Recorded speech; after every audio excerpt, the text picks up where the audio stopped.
Hey everyone, this is Ben Schneider, back at it again for a new semester's worth of episodes of The Ben Schneider Show. My guest this week is Chase Draus, my track teammate, host of Scot Radio's E.N.D, and Scot Radio's marketing director. Now, we pre-recorded this podcast because Scot Radio hasn't quite started back up yet, but we do have some news regarding that, so make sure you stick around until the end of the show.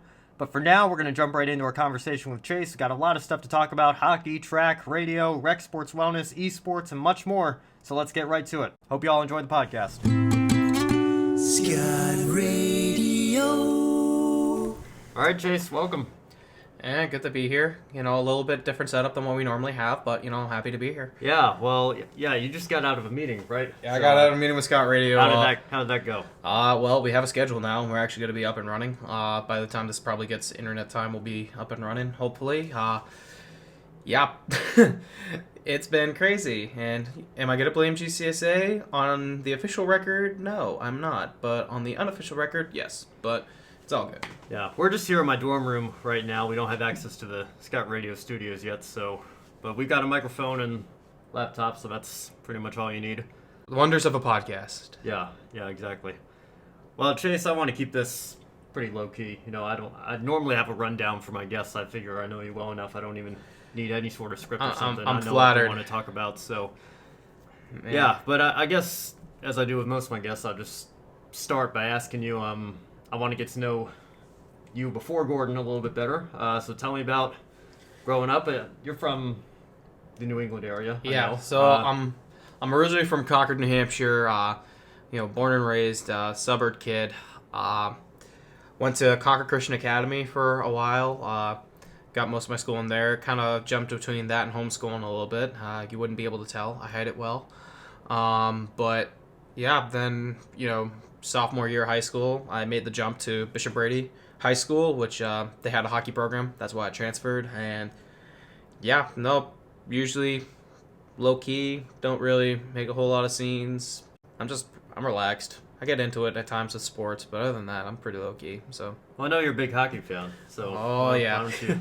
Why don't you tell our listeners how you got into that? So I originally got into that hockey because it was a sport I remember watching as a kid, and I was watching the Blues and the Rangers game right before playoffs, and I remember seeing that, and I'm like, I want to play that. And I believe it's some guy who just got in the Hall of Fame. I think it was like Pareko or something. I forget, but he scored a goal, and it was probably like one of the most intense goals I've ever seen because he literally did a celebration where he had his knee up in the air, brought his fist down and was just screaming, and I'm like, you know what? I want to do that.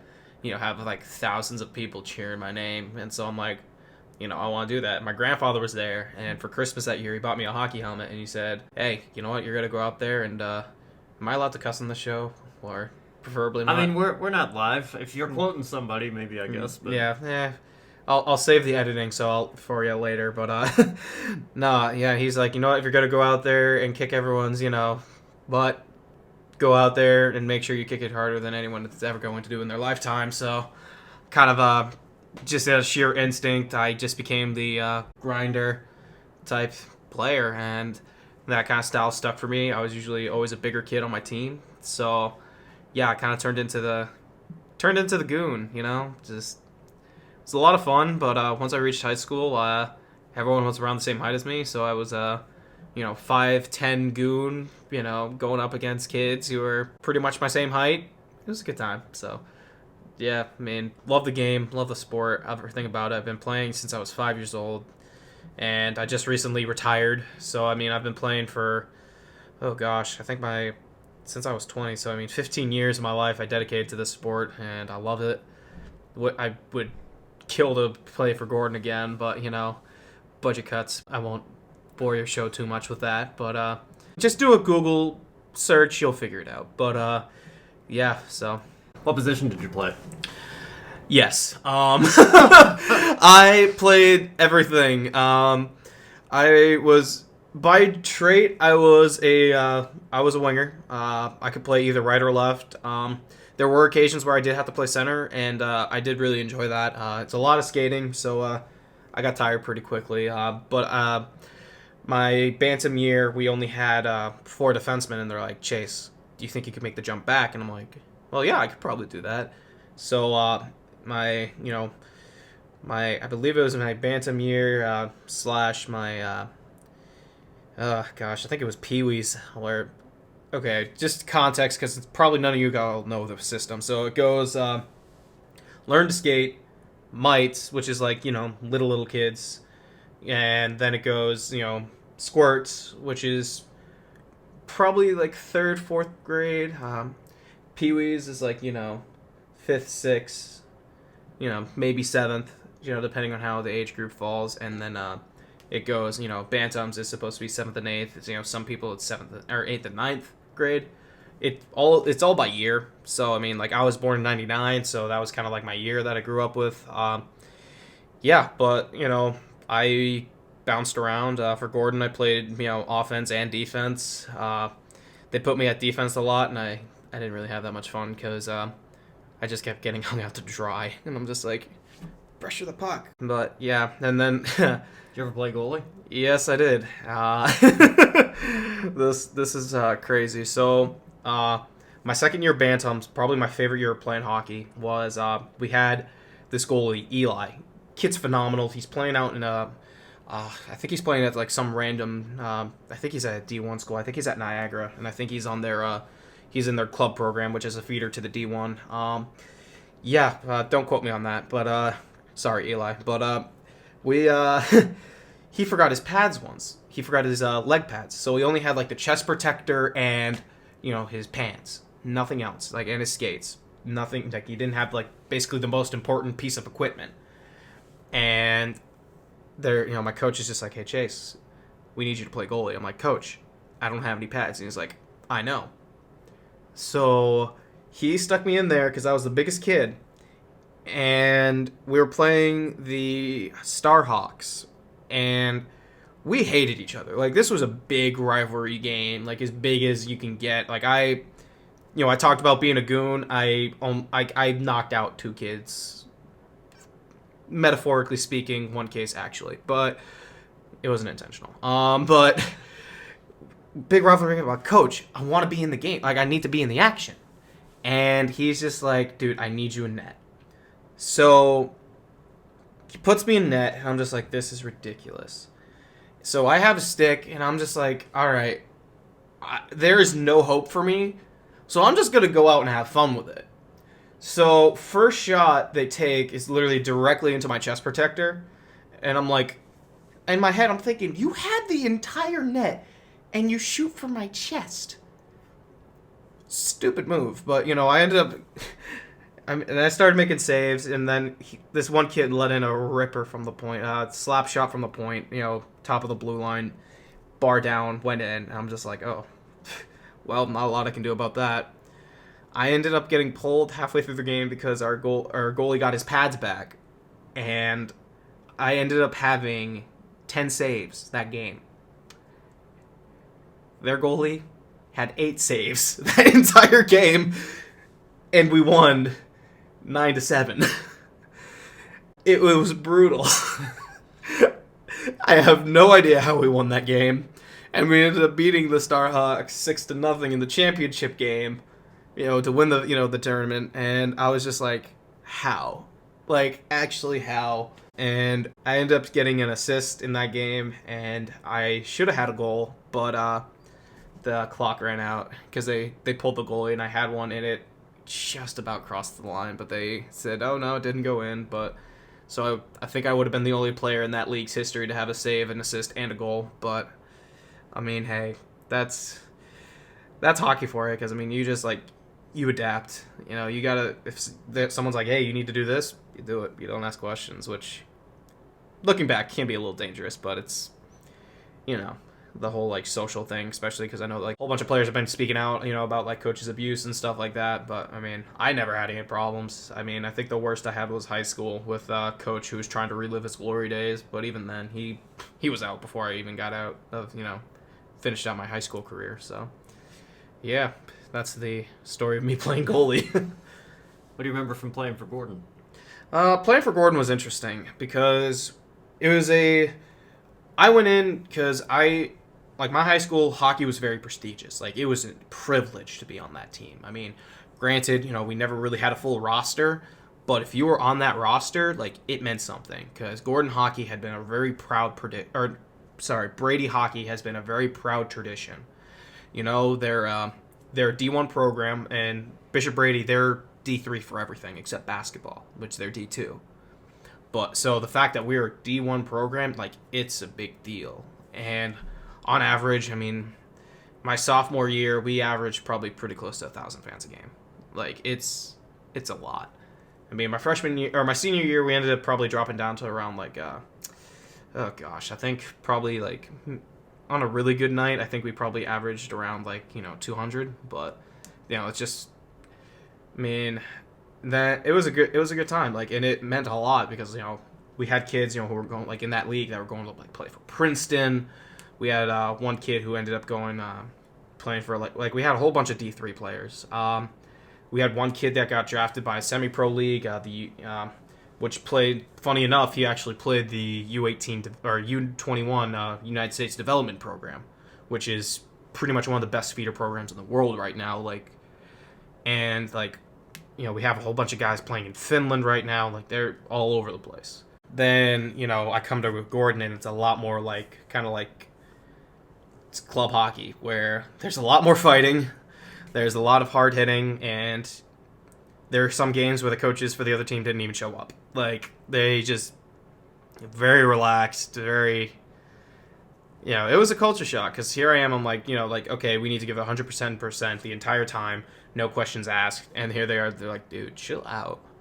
Like, I mean, it was very weird. I mean, like, we had a whole bunch of kids that just, they didn't really care, and I'm not going to name names, and I mean, I really...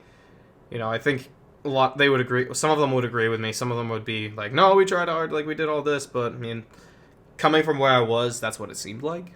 But I mean, it was a good program. Freshman year, I broke my ankle, so I only played 2 games.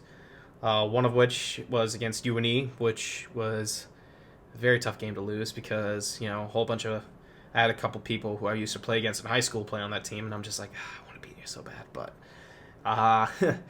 Then broke my ankle. I was out for the season, and which we're probably going to get to later, affected my track season a lot freshman year.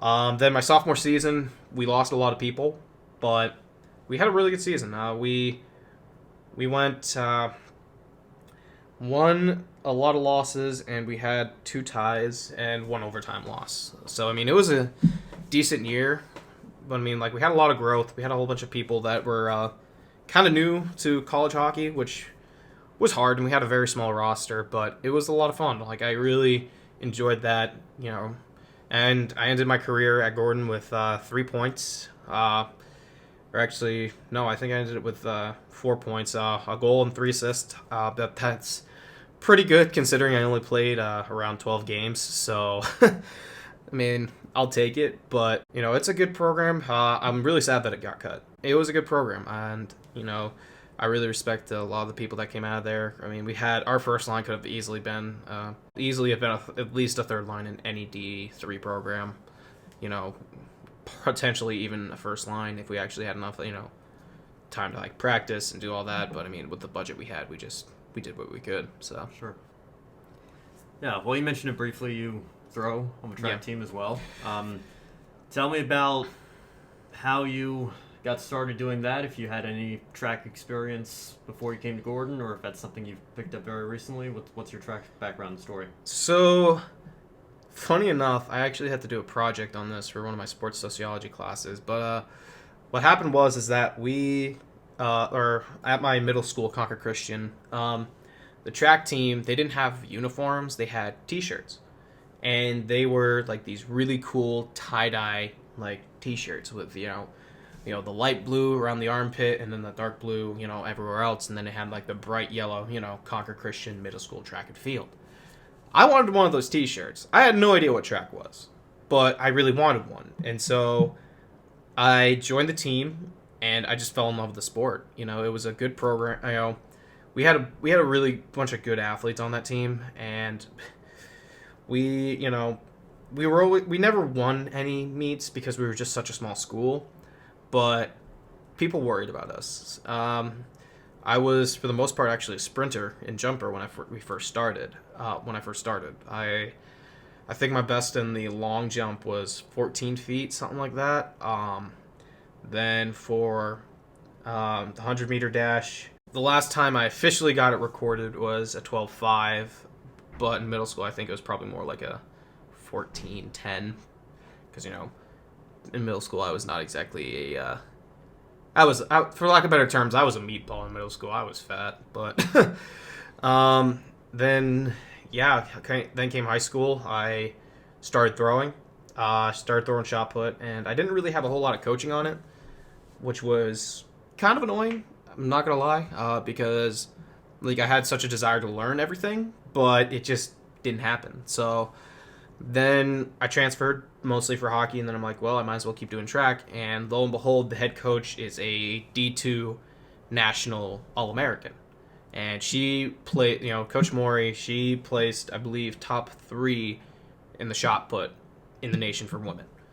And everyone keeps talking about the whole, like, you know, oh yeah, girls rock, you know, like, oh, they need to be in coaching, you know, they need this, that, and the other thing. Like, for me, that she proved that to me, that any woman can coach, because she knew what she was doing.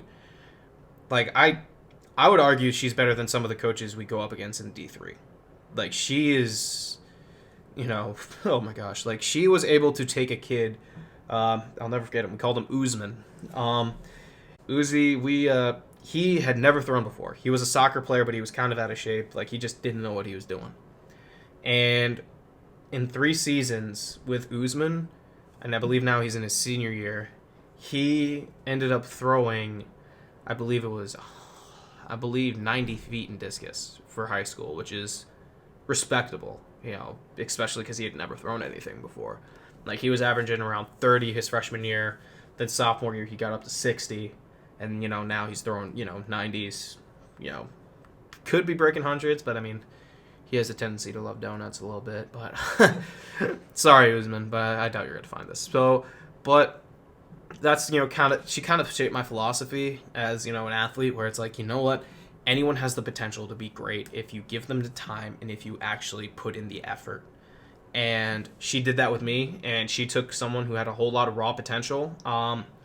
I went in throwing around 29.5 for shot put, which is okay, but that's not going to get you any points. And then, you know, by the time I was my senior year, I was throwing 41.7, you know, which was only 2 feet off my school's record. I should have made it to the, you know, meet of champions for the new state of New Hampshire, because we're a small enough state where it's basically, you know, we got 3 divisions, and basically we take the top, you know, from each division, top 3 go, and then they kind of fill it out by the rest. And if they went on what the state meet was, I would have been in, and I would have been seated around 16th. But what happened is that they took previous scores as well, so they took from other meets, and there was a whole bunch of guys from D1 that threw like 40s, and they didn't throw in championships. So they're like, oh, hey, yeah, you can throw in the state, you know, meet a champions meet. And I'm like, are you kidding me? And funny enough, guess what they threw? I think those guys that bumped me out, they ended up throwing 39. You know, I think one kid threw 32. And I'm just like, yeah, that's a kick in the shorts, I'll tell you that much. But I mean, just really, I fell in love with the sport, and then I originally came to Gordon for track, because I ended up, you know, Gordon had been my first choice, and then I saw they had a track team, and I'm like, you know what, hey, you know, I could really make it there. But then, you know, I saw that they also had a hockey program, and the hockey coach contacted me, and he's like, hey, we want you to join. We see that you play high school. You know, we really want you to play. So I'm like, I could play hockey and run track. Like, sure. You know, and so, yeah, I freshman year, you know, came around. I was still recovering from a ankle injury from hockey, and it was an interesting year. A lot of personal growth, and, you know, just it was crazy. But yeah, no, that's kind of my story before Gordon. But I mean, yeah, then do you want me to keep going through college? Sure, I mean, why not? Yeah, I mean, what have you enjoyed from your time here, and what are some of your favorite meet experiences as a college track athlete? So my favorite meet experience was There was one meet. It was the Regis Invitational last year for shot put. We were all freezing cold. It was night. Like, it was kind of damp, and we're just all like, we're tired. So we just decided, you know what? Because they closed the other pit because it was too icy. So they're like, all right, you were just going to have to go first light on this one and then, hope for the best. And so all the other guys is like, great. We have to warm up the crowd for the actual shot putters. And then I'm like, you know what? Hey, just lose your mind every time they throw. Act like it's the best throw they've ever seen. I got around like 20 guys freaking out for every single throw. Like, we literally had just won a national championship. And, like, I remember one guy, he literally jumped into his teammate's arm, was screaming, "Oh my God! Oh my God! Did you see that?" And I was losing it because I thought this was hilarious. Because, I mean, I'm supposed to be getting ready mentally for, like, the next, for the next heat because that's the one I was in. But I'm like, you know what? I'm having fun hyping everyone up because, I mean, why not? And, like, so many kids PR'd in that, and they're just, like, it was just something special where it's just, like, that's a remember when moment for a lot of the guys that were there. I mean, some guys were just like, are you kidding me? But, I mean, other guys were just like, dude, that was great. That's the most cheers I'm ever going to get. But, yeah, I mean, it was an interesting season my sophomore year because I am a junior, and I'm going into my third year with the program. For sophomore year, we did have a freshman come in, Stephen French. He's very talented, very gifted, and he outthrew me a lot. And, it was kind of like a learning curve because I'm so used to being kind of like on top. So it was kind of like a humbling experience to like, oh, I actually have to earn it now. And, I mean, that's opened some other doors, a lot of other issues, but, things I'm still working through. But, I got this season to figure it out, and I got next season. So, I mean, I'm not too worried. But, I mean, it was an interesting season, and they promote family a lot on the team. And, last year we did really achieve that. So, I mean, it was, the track team was a good experience. So, yeah. So I want to get into, I know you're a big pro sports fan as well. Mm-hmm. That was the subject of your radio show freshman year. Yeah. You a Boston sports fan? Yeah, it does bear poop in the woods, of course. I mean, I am a little bit of a traitor when it comes to football. So my grandfather taught me about football. So I grew up thinking Joe Namath was the best quarterback of all time. Broadway Joe. You still think that? I think he's the greatest personality in sports of all time. And to a certain extent, do I think he belongs in the greatest of all time conversation? Yes, I do. But, solely for the fact that he was able to back it up, and, it was a different league back then for quarterbacks. But, I don't think he's the greatest of all time. I think that title, I truly believe that it either belongs to Aaron Rodgers or Drew Brees. Tom Brady, yeah, you're accomplished and, you have a good stats, but you've been playing for too long. And, Brady is, he's a product of a system of Bill Belichick. And for the greatest of all time, you can't, necessarily be, there can't be that lingering factor. Well, was it because of Belichick? Or was it because of the coach? With Drew Brees, he's had his ups and downs, but he's always remained consistent. Aaron Rodgers, he won a Super Bowl with Eric Mangini, or not, Mike McCarthy. Yeah, sorry, I just remember fat and, wears green. Eric Mangini was the Jets coach, so I get those two mixed up. But, yeah, I mean, he won it with Mike McCarthy, and he didn't really have a whole lot of weapons. I mean, he had Clay Matthews and Jordy Nelson when he was younger, but other than that, you can't name a whole lot of people. But with the Patriots, it's like, oh, yeah, we got, so many people like, he didn't win a Super Bowl with Randy Moss, but, that's a whole nother debate right there. But, like Julian Edelman, you had Sonny Michel, who's an up-and-coming running back. You got Wes Welker. And you have a whole bunch of people who could, Like Gronkowski, years, James White. Like, you have a whole bunch of people who could potentially be Hall of Famers. But, with Drew Brees, the only person who's a surefire Hall of Famer on his roster, that I can say without a shadow of a doubt is going to be Michael Thomas. And, maybe Alvin Kamara if he stays healthy. But, I mean, still, like, Drew Brees is, for me, he's the most consistent quarterback. Like, he's always in the MVP talks. He's always been throwing above a certain passer rating. Like, in my mind, he's better. So. Is hockey your main sport? Hockey is my main sport. So. But, yeah. So I assume it's Bruins all the way when it comes to that. Yeah, Bruins all the way.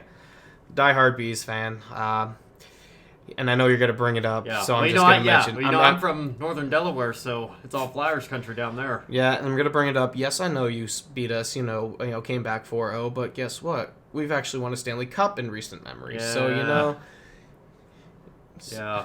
I mean, the best thing you have going... My parents were 4 the last time the Flyers won a Cup. And it's been rough. I mean, the best thing you got going for you right now is your mascot, and even then, he's getting assault charges. So I mean, I saw that briefly in the news. I haven't looked into that. It got dismissed because I guess it was a setup, but it's I don't know. For all I knew, it could have been a fake news story just for the memes or something. But I don't know. Sad thing is, it gained traction because it wouldn't be out of his character. Yeah. Oh man, but I remember the day it was revealed. I think there were more people were terrified than anything. Just looking. I mean, it looks like a weird Sesame Street. Looks like character or something. It looks like a Sesame Street character on crack. That's what it looks like. But yet, how it went is that people were trashing it, and then people from Philadelphia is like, "Hey, that's our mascot." I can't do a Philly accent, so I mean. And it's just like, yeah, you don't mess with our mascot. Yeah, Gritty, come here. You're the best thing ever, And just lo and behold, Gritty just became an icon. And they decided, hey, let's go with the crackhead idea. And he just became, they were doing like a little kids like time to shine event, where it's like, yeah, they're going to be on the big screen playing on the big ice in front of a lot of people. And then out here's Gritty laying bodies on 9-year-olds. Literally takes the goalie, picks him up, puts him over his shoulder, and starts skating around the ice. And I'm like, is that even legal? Like, did he sign a waiver for that? Like, what? But it's not even the craziest thing we've had a mascot do in Philly. I don't know if you remember the fanatic dumping popcorn on a Mets fan a few years ago. Oh yeah. Billy the Bull does that all the time, though. So, it's not too bad. But that's true. But and then there was the mascot in Jacksonville actually caked a couple that, one of them was, a guy proposed, and I think he was wearing, oh my word, I want to say it was a Dolphins jersey, and he proposed to his girlfriend who was wearing a Jacksonville Jaguars jersey, and then he brought out a cake, and then he pushed the girl to the side and caked the guy, and I'm like, yeah, here he is having the moment of his life, telling the love of his life. Yeah, I want to spend the rest of my life with you. Oh, yeah, that's a real sweet moment. Oh, yeah, would you like to enjoy this cake? Let's shove it directly in your face. I don't get these mascot meetings. Like, dude, who goes over? It's like, yeah, this is good wholesome entertainment for the whole family. Like, no. But, yeah, no, mascots are insane. It's not just in Philly. I mean, this is kind of a little bit more at home for me, but we had Max the Monarch for the AHL program for the LA Kings. Manchester Monarchs. That was the farm team, but when in their heyday, they were easily. I can't count how many times they sold out when I was a kid, but he decided to do the kiss cam, and there was a couple that did it, and then he took. And it was a married couple, and then he took the woman and then started making out with her. I mean, obviously the mask was still on, and I just remember as a kid, I'm like, isn't that, not okay? And then my dad's like, just don't think about it. I don't want to explain it. Just don't think about it. But, that was probably the worst I could think of, but that's also because I saw it in person, and I'm just like, that's not right. But, the program folded, so, what are they going to do? So, yeah. Yeah. So you're still keeping up with Boston Pro Sports today? Yeah, I'm getting a little fed up with is Tom Brady going to stay? Is he going to stay? Tom Brady's going to stay. Oh, what if he leaves? And I'm just like, if he's going to leave, let him leave. Seriously, if he wants to ruin his career like Joe Montana did, after he left the 49ers, go for it. There's no team that's going to take him at this point. If it goes, the only other option I really see is maybe the Chargers pick him up and have him mentor their, because they're probably going to draft a quarterback in the draft. That's the only real thing that I could see going for him right now. And even then, I don't see that happening because it's hard for me to picture him in another jersey. It'd be like Tony Parker in a Hornets jersey or Karl Malone in a Lakers jersey. It just doesn't look right. Yeah, so it's just I still feel like he's probably going to stay, but. I don't know. I think he's playing hardball with the Pats. That's what I think it is. But I mean, if he goes, great, because you know what? It's the end of an era. We know it's coming to an end, but if he stays, I mean, like, the man owes the game of football nothing. He's been MVP. He's won how many Super Bowls? He's been Super Bowl MVP. You know, he's pretty much had, you know, everyone say, oh yeah, he's the greatest quarterback of all time. Dude, he doesn't owe the game a darn thing. You know what? Retire, be at peace, and live off your wife's money. Because, funny enough, she makes more than he does. But, you know, which is saying a lot. But more money than you and I will ever see in our lifetime. Yeah. But Yep. Yeah, so you co-host my other podcast sometimes. Yeah. So we can talk about this subject a little bit. I know you volunteered at New Hampshire before. Yeah. How closely do you follow the world of racing? I mean, I'm probably as casual of a racing fan as casual gets. I mean, if it's an important race like Daytona or the Indy 500 or even some of the championship races where it's like, you know, a champion will be crowned, because I know how much you love the playoffs. I had to say that at least once. You know I did. Yeah. Well, I'll say it for you. You don't play stock car racing. There you go. Yep. It's out of the air. But I mean, you know, I watch the big races because, you know, like, there's a lot of history behind it, and I love the history because, you know, automobile racing has been, you know, foundation of sport. You know, it's one of the earliest sports that we have. You know, it goes back to the moonshining days in the South, and then people are like, you know, because they're jacking up cars, you know, to outrun the police, you know, transport moonshine, and then they're like, hey, well, we can actually jack up these cars and race each other, and, you know, we can bet on it, because, you know, if you know sports, there's a lot of gambling. So they're going around, and, you know, then they actually got pretty popular, and then they're like, hey, you know, let's make an official league. And that's kind of how it started. And, I mean, I have a lot of respect for the greats, you know, like, you know, Richard Petty, Dale Earnhardt, you know, and controversial opinion, I think Tony Stewart could be considered a great, but, you know, I could see if people were like, oh yeah, certainly a great. I don't know if he's Yeah. on anybody's Mount Rushmore, but I would consider him on my Mount Rushmore just because, you know, he was one of those racers that just, like, he would always steal the win that mattered. You know, like, if that makes any sense. Like, sure. You know, Dale Earnhardt Jr., I feel bad for him because, I mean, he did not win a lot. But well, he still won. I mean, he got 26 Cup wins, so he had more than. He'll get in the Hall of Fame. He'll definitely get in. I mean, if not off his dad's sake alone, you know. But yeah, I mean, 15-time most popular driver. Oh yeah, I mean, yeah. But I mean, if you look at his Xfinity career too, you know, winning 2 championships down there. I mean, that it's not the Cup Hall of Fame. You know, it's the NASCAR Hall of Fame. So I think we have to consider his career over there as well. But yeah, and on top of that, he's done a lot for the sport in general, like just kind of like preserving the history of the sport. Because I mean, you know, I'm gonna plug his podcast here. It's a must listen if you're looking for podcasts to enjoy, especially if you're a fan. Yeah, really, just the history. Like for me, that's what I really enjoy is the history of it. You know, that's kind of what drew me in because it has like such a rich and proud history, which makes the current NASCAR all the more sad. Because obviously, if you go back and listen to any of Ben's shows of, you know, the photo finish, we have clearly voiced our displeasure with the way NASCAR is being run. You know, did you watch the Clash yesterday? I did.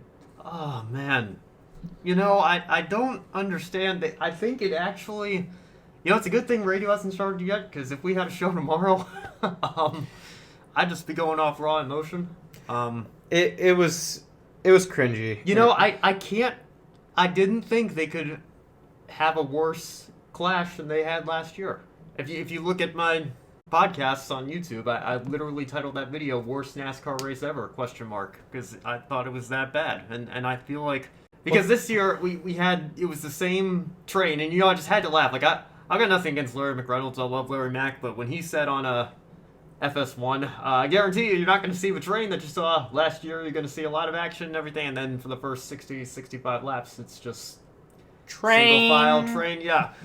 There was the one saving grace that, you know, there were 2 different groups of strategies with teams that were trying to keep their fuel conserved enough to the point where they could finish the race without having to stop. The drivers that actually did stop, and then people were saving fuel so much that they actually got caught by the drivers that had made their pit stops, and then that's when the racing ramped up, and then we had the one accident, and then the accident right after that, and the accident. It just kept going. Yeah. And, I'd love to crash before they even got to the start-finish line on the restart. It's like, these guys are going highway speed right now. The supposed best drivers in the world. There has to be a middle ground, Yeah. Like, and I do have to say this, if you want the best racing out there, Formula 1. I'm sorry. Like, Formula 1 drivers would blow NASCAR drivers out of the water. Because I truly believe that if you want to see the best racing possible, you gotta go to Formula 1. IndyCar will get you the best racing, in my opinion. The most diverse racing with Sure, I'll give you schedule that one. they had, I'll give you that one. But, true. And with IndyCar, obviously, we talked about the Penske, buying out IndyCar. I think it's going to be good because I think they're a racing family, and they know what it's like to be in there. They've seen what works, they've seen what haven't, and I think IndyCar's going to take over NASCAR as the League of America. So. Yeah, well, I don't know. I'm keeping track of Gluck's poll, and I'm encouraged a little bit because I was worried it was going to be because Jeff Gluck always puts his poll out on Twitter the day after Cup race, and it's just a very simple question: was it a good race? And sometimes races that I think, are just complete farcical messes, still get 75% of the vote. So I was worried this race was going to be we had lots of wrecks and action at the end, and you look at Eric Jones' car, and he still won the race. How can you not love it? But it's almost exactly 50-50, which, it does show you how divided our fan base is right now, I think. But at the same time, I'm glad it's not at least 90% of fans were okay with what we saw. Because I just feel like the single file line that we saw was awful, and the constant carnage, and you see these budgets. And I'm worried for Sunday with the 500, because we're going to have a lot of small teams and 4 open teams trying to race their way in there. Aren't getting the full budgets of the full-time teams. They're in an accident that's devastating for them. Yeah. So I don't have a problem with the wrecks. I think it does add a layer of drama to the race. A good time wreck can make a race legendary. And it can, add. But in moderation. Yeah, it can't just be every race. Oh yeah, there's 20 accidents. Obviously wrecks happen. There's usually on average at least 2 a race. Maybe less. Yeah. But But my thing is, we're getting more. They call it the big one, the multi-car crashes we get on super speedways. We're getting more of those in one race now, and we got across all 4 super speedway races. Back in the day. So. That's no. It's oh yeah, did you see the wreck? Oh yeah, you remember that wreck that happened at NASCAR? Which one? Yeah. Oh yeah, that massive pileup with 20 cars. I said what I said. Which one? It's getting out of hand, and I think it was the I forget what generation. I think it was either 3rd gen or 4th gen cars that were really really good. You got to get the speed back up. There's a lot to do with this new generation of NASCAR, but I'm curious to see the changes and see if they're actually going to listen to their fan base, because, if it's getting to the point where it's a 50-50 split, you got to think that they're thinking about changing it up, so. Yeah. You have a favorite driver today? Joey Logano. Sorry, Well, I'm not going to say anything. I don't hate Joey Logano. I know a lot of people do, though. He won a championship, so, he's got that, he's got that, badge of honor there, and, I went to, I was volunteering at a race, and we were cleaning up, and then, the race ended, so we're getting back out of our tent, and, we were watching the, we had a TV out there, they were doing an interview with Joey, and he won. It was kind of a sham finish. I forget exactly what happened. I think there was just a massive rain? Something like that, yeah, where it was just there was a big wreck, and it was in New Hampshire, and it just got rained out, and they're like, yeah, Joey, you're the winner. And he's like, well, I'm really, 20-something-year-old kid, winning his first race. And he's like, you know what? I wish he was... I think it was 19 by that time, yeah. And he's like, you know what? I didn't expect it to win this way, but, a win's a win. I'm grateful for everyone here. Thanks for the fans for sticking out. And he actually, we saw his car drive by, and I gave him and I saw him in the window, so I gave him a wave, and he actually, kind of waved back, and, he smiled when he did it, so I'm like, he earned my respect, and, because, he loves the sport, he does it because he loves it, and I respect that. And, he's, he kind of earned my, he kind of earned my fanship, kind of like Brett Favre when he earned, like, the Minnesota fans. Because, you think about it, when Brett Favre went to Minnesota, everyone hated Favre in Minnesota, because of the Packers. But, first week there, makes a miracle play, and they're all like, okay, yep, no, he can still play. Okay, yep, nope, yeah, Favre, where's that Favre jersey at, just... But, yeah, Joey's my guy. Sure. No way around it, so... Yeah, well, I guess we can circle back to Life of Gordon here. Oh, boy. Yeah, well... Tread carefully. I know you've got a lot of opinions about this place. I know you're a rec sports wellness major. Yeah.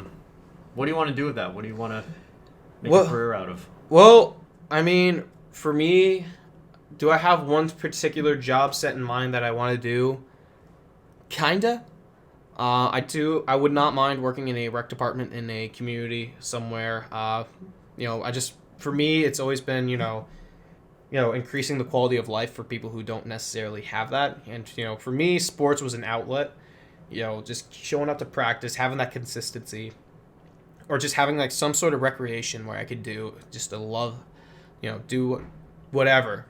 I love that. And, I really would, if I could give that to someone, I will. And, that's why I would really like to have that kind of sort of career. But I also wouldn't say no to coaching college. Still haven't made up my mind if I want to pursue a, coaching career in hockey or track.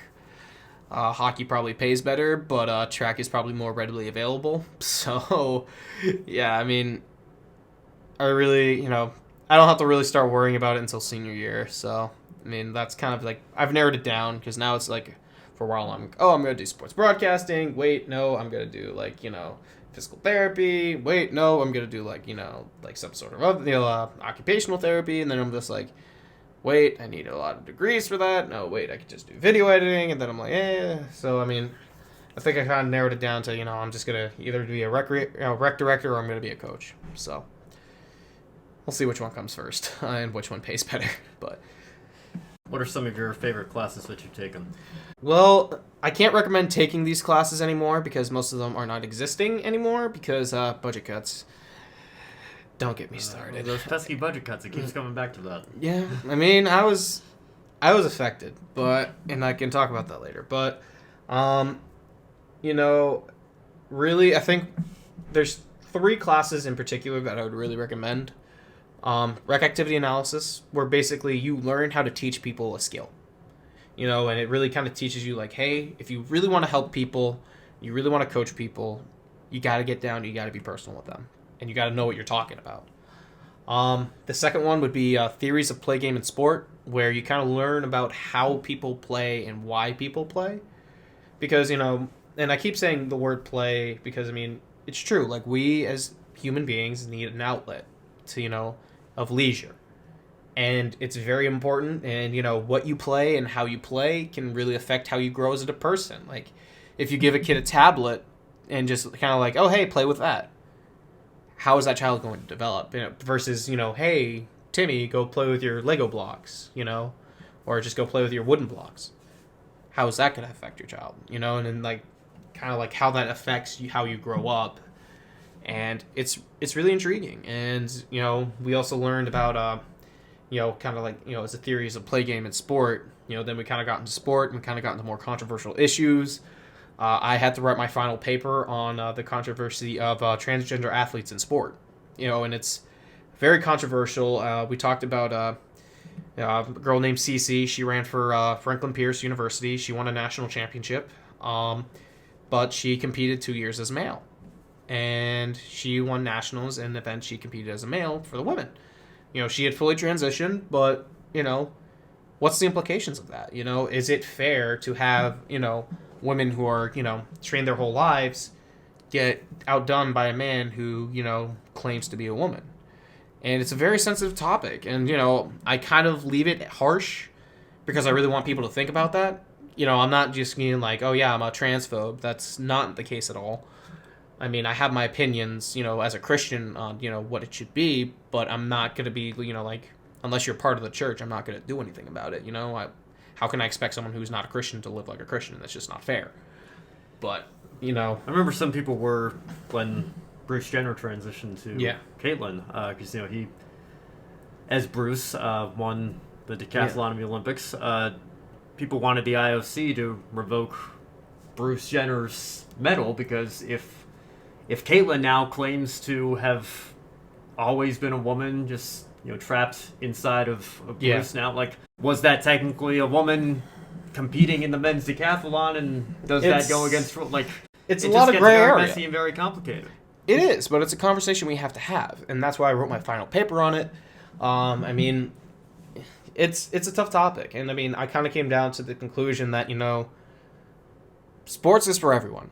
Sport was never designed to be for the few, because what defines sport really, and that's something that no one can really agree on right now.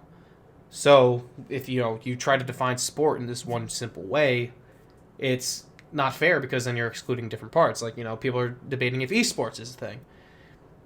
Personally, I would argue yes, because the hand-eye coordination, it's an electronic sport. So, I mean, it still has the competitive nature, and then it has the hand-eye movement. I would argue it's not a popular opinion. Some people think it's stupid, but, they're entitled to their opinion. Anyways, but that's the whole thing of the class. Like, you have to talk about it. You have to talk about those tough topics that nobody even wants to get near. And I appreciate that, because, we're not going to solve the problem if we just kind of leave it in the corner like a redhead stepchild and just be like, if we just leave it there, it won't cause any problems. Like, no, you got to address the problem. Like, so, and then the third class, you know what, screw it, I'm going to do four classes, because why? I'm the guest. We've got no time limit. I know, but we're not bound to an hour like we are more. Yeah, but there was one class. It was a recreation for individuals with special needs. That class taught me so much, just about unconditional love, patience, and just really doing things for the goodness of your heart. Because we worked with individuals from the Bridgewell, or the Roseway Center for Bridgewell communities, and they provide services for individuals with special needs who need around the clock attention, who aren't able to hold a full-time job. And it's great to see. And we hold an event for them, we get to know them, we teach them skills, and then we kind of, like, this year we held an Olympics for them, and I got to announce everyone's names. I'm a little annoyed because the lady doing the sound muffed it up, so you basically sounded like, snibbity bomb bomb, man, can't hit me, man, get me bomb. Like, it just sounded terrible. But I from the people who heard me, they were like, dang, this is actually like really good. So I mean, I guess I have a knack for that. But then just I edited a video for them, so I took a whole bunch of footage and I showed that, and then just the smiles I saw on their face, that meant the world to me, because they're just like, whoa, I actually have like a highlight tape, something I can be proud of. And just seeing that smile, it just made it all worth it. And the friendships I made in that class, are ones I still hold true to today. I made a lot of good friends in that class, and it was a good class. The other one, coaching philosophies, where basically you have to develop how you would coach. And I came up with my coaching philosophy, and I try to implement this in everything I do in sport. I call it the Athletes Dichotomy, where basically every athlete has a mind, every athlete has a body, and every athlete has a soul. And if you ignore any one of those parts, the athlete isn't going to perform. Like the mental game in an athlete, with a cross-country runner, if they're kind of just like drifting off, like, oh yeah, like they start to slow down, and then they just like reach a hill and they're just like, I can't do it. You're not going to. Then you have the body, where it's like, if you don't fuel your body properly, you're screwed. You don't train your body properly, you're going to have a really tough time doing it. And then, if you don't take care of your bodies, like if you're getting hurt and you just keep running, you're screwed. So, just taking care of all the parts of the body. And then the soul is kind of just like the general well-being of the athlete, where it's like, all right, where's your mental, space at? Like, are you Are you going through depression, anxiety, anything like that? Are you being generous with what you have? What's the character you're going through? Are you being, gritty through everything that you're doing? And it's an important thing to have, because, if you take care of all those parts of an athlete, they're going to perform because, when do we usually perform our best? It's when we're healthy, our mind's in the right spot, and we don't have anything holding us back. So, yeah, those are the 4 classes I would highly recommend. So, sure. Yeah, well, since you brought it up briefly, I don't know, you want to talk about the whole esports thing a little bit? Go for it. I'm down. Yeah. So, I know you've mentioned wanting to bring that up in the past, but yeah. So you would fall on the side of it's legitimate sport. Would you take it that far? Yeah, I think it is, and I think there's a market for it as well because sure, yeah, I'm not doubting there's a market for it at all. On Twitch, they stream and they make a lot of money, and a lot of the events they hold, like the Call of Duty World Championships this year, they had an attendance of around 5,000 in the in LA, and it was a big deal. And League of Legends is obviously getting really big. That one's probably the most popular. But Overwatch, the Overwatch League, is actually making a lot of money right now. And I have a friend who plays for High Point on their esports team. He's a manager there, and he's, I believe, first alternate for their Overwatch team. And they're just incredible. Like, the way they play, they're so talented. And I started playing with them for Call of Duty, and, oh, jeez. I'm glad they're on my team, because I remember, oh my gosh. One guy went on a shipment game, and it was domination.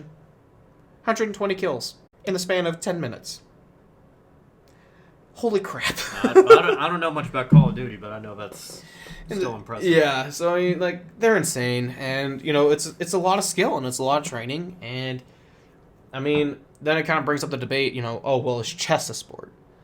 No, it's a mental game that, it's a game, but, But it's recognized by the IOC as a sport. I don't agree with that. Because what physical activity does it take to play chess? There's not what physical activity does it take to hold an Xbox controller? Well, I mean, first off, it's they use mouse or sure, yeah, but or whatever. Well, the reason I would say so is because the hand-eye coordination, like recognizing things like that, the hand-eye coordination of a of a esports player is that to comparable of a ice hockey goalie, where he's making split-second decisions where he sees it and he's able to immediately react. So see, Hendrik Lundqvist is in the net, and Shea Weber takes a slap shot from the point. It takes around, not even a full second for Henrik to realize, hey, I got to move my arm to this position to catch this puck. And for an esports player, it's around the same time. To hey, I have to move my mouse to this location and I have to click the trigger, to pull, fire. And I would say, it would. I'd say it's an unpopular opinion, but I would say it's a sport, and they classify it as an e-sport. It's an electronic sport, so I would say, yeah, I think that, obviously if they're going, oh yeah, we're a sport, that definition's up in the air, but they're saying, oh yeah, we're an electronic sport, we're an e-sport. Okay, I fully agree with that, so. But, yeah, nope, that's my opinion on that, so. You play a lot of sports video games? I rage at Madden, so I can't play that anymore. I snapped the controller in half playing Madden. Okay, you want to tell that story? So let me tell you about some bullcrap, alright? So, I'm playing Madden, and it's ridiculous. So I throw a bullet pass, and then just magically, as if out of nowhere, the linebacker, who, mind you, is probably about 3 feet in front of the quarterback at this point, just magically runs across the field, one hand catches it, runs it back for a touchdown, and I'm like, I got really mad, so I just slammed my controller into my hand, and lo and behold, it just cracked. That's why I don't play Madden anymore. Well, yeah, I was gonna bounce off that. Do you even want to play Madden these days? Is the game even? I've heard... Because all I hear is that the ESPN 2K5 was better. Like, it's... Yeah, like, it's rough. And there's not a lot of creativity anymore because the NFL wants to protect their image. And, Sure. I think, they call it the No Fun League for a reason. And I don't believe that it's actually, good content anymore. I think it's a very, I think the only real entertaining thing they have right now is, the franchise mode where they, you can draft a whole bunch of quarterbacks, or draft a whole bunch of players and, like, build a franchise and, get, like, imported draft class and things like that. So that's the only thing they really got going for them right now. And they keep trying to push, like, the hut, like the, the packs, the ultimate team and, like, dude, I don't waste your money. Like, it's stupid. Like, an online play is just brutal because if they get mad, they just quit and leave. You don't actually ever finish a game. You just go until someone quits. So, yeah. Would you buy an XFL game if they came out with that? For the sake of the meme, maybe. I mean, dude, the XFL, dude, they're insane. They use an Xbox controller for reviewing plays. They had a guy who drunkenly streaked on the field. They had a guy projectile vomit on the line. They had a guy. I saw that one. Yep, they had a guy. They had a guy drop multiple F-bombs on camera, and they did not censor it. And that's not even talking about the football. Like, this is insane. Like, this is like the I didn't get a chance to check out any of the games this weekend, but I mean, from what I could tell, like, it's actually halfway decent football, and you better than AAF. Kind of an AAF. I mean, I really missed the AAF. That was actually a good league, but it was just poorly managed. I wish it could have gotten off the ground. Yeah, but I mean, yeah, no, that's why for the most part, like, XFL, I would buy it. I would buy a video game for that, but I stick to NHL. That's my game. I really got good at the franchise drafting. I mean, right now I have a team where I have as a rookie, I have a guy, score 60 goals in his first season. I have a franchise left winger playmaker.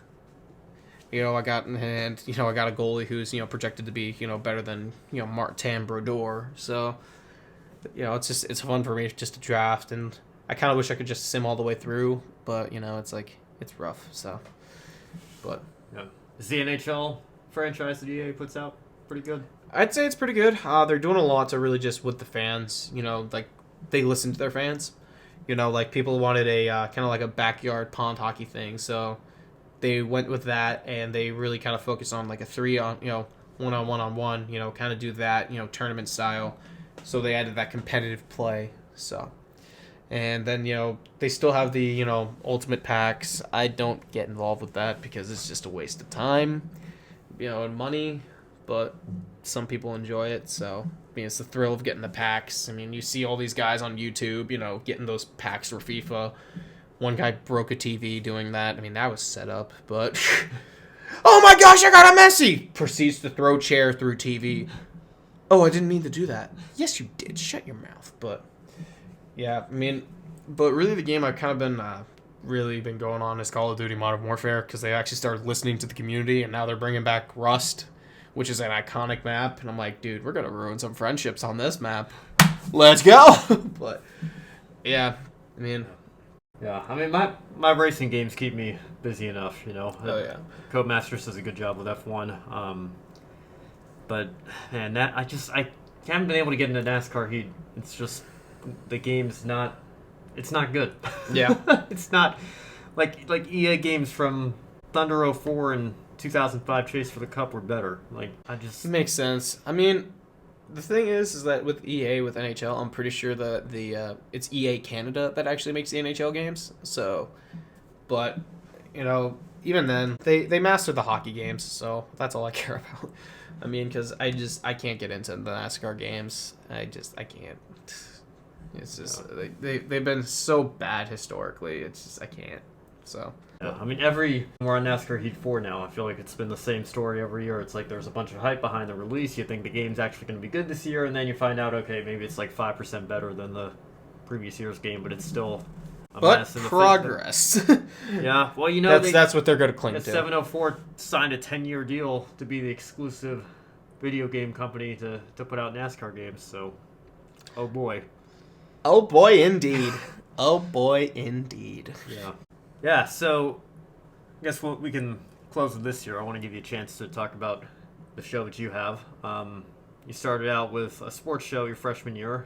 You and your roommate Liam kind of took that and turned it into the End. So tell me about the End. What's the meaning behind the name? What's the show about? Originally, Liam did a show called Bias Sports Talk where he talked about Boston sports and just the world of sports. I was a constant guest on that show. I actually did a show called Old Guy in the Gang where we basically just talked about anything and whatever. Then I just kind of we tried doing, then we're like, okay, why don't we do a radio show with, my friend Liam and myself and, Sean. And Sean, his schedule got really busy. We get that. School, it's very intense. And, he's studying to be a pastor, so it's like the biblical studies program. They're insane. So I'm like, all right, cool. Well, I'm going to, we're just going to continue the show. We called it The End. So we cover everything, news related, and it's everything news debated. That's a little acronym we have. We try to go with a comedic approach to some of it. I try to, at least, because I understand that politics can be very boring at times. Ben, I know your Twitter feed, and I know your Twitter block list. Donald Trump, DNC, everything. Nancy Pelosi, muted words. I mute folks rather than blocking them. I don't want to give them the satisfaction of having been blocked, but I mute a lot of words too, just because I don't like political stuff popping up in my timeline.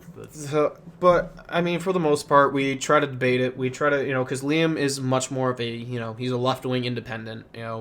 Arguably, he can be a liberal at times, and I am a diehard conservative when it comes to the economy and for social issues. I'm mostly aligned with, the Republican Party.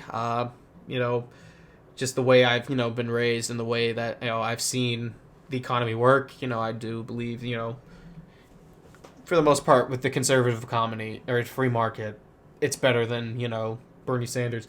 So we're going to take money from the rich, and then we're going to give it to the poor people, and then the poor people are going to buy weed, and then the poor people are going to vote for me. And that's how we solve America's problems. What about your policy? Weed votes me. Once again, I'm asking you for your financial support. I actually do a pretty good Bernie and Sanders impression. I can't believe Bloomberg, how much money he's spending with the ads. Dude, yeah, it's getting ridiculous. And I mean, But you know who has my vote is Andrew Yang, because I want my $1,000 a month. It's like, no, he's not gonna get it. He's a great public speaker, and for the most part, he's pretty moderate.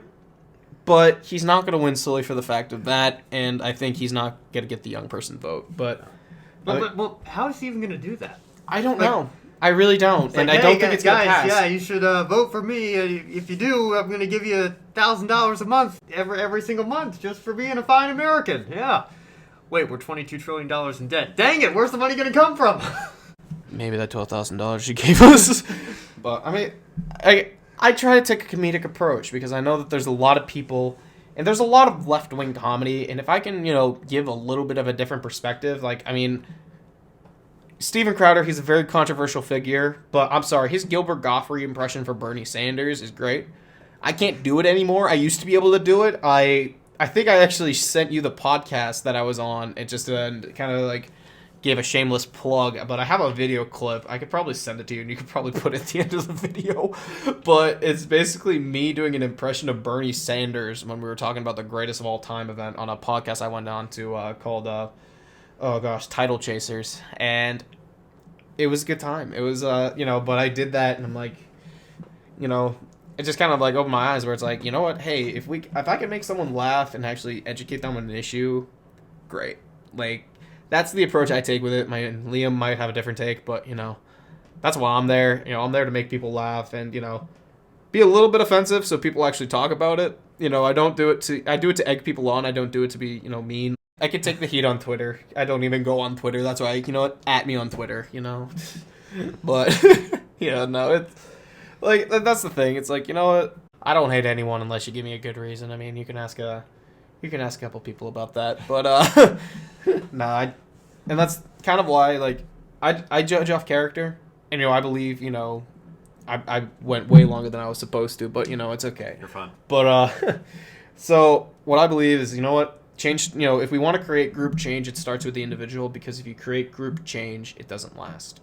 So like if, say, you want to solve the heroin epidemic, you go to the individuals. You don't create a whole bunch of broad policies to solve the problem. You start with individuals because, they're not just a number in the system, they're a person. So if you want to go and solve that problem, you have to meet with the people where they're at. You have to help them, and that's kind of, the difference between conservatism and, liberalism, the left.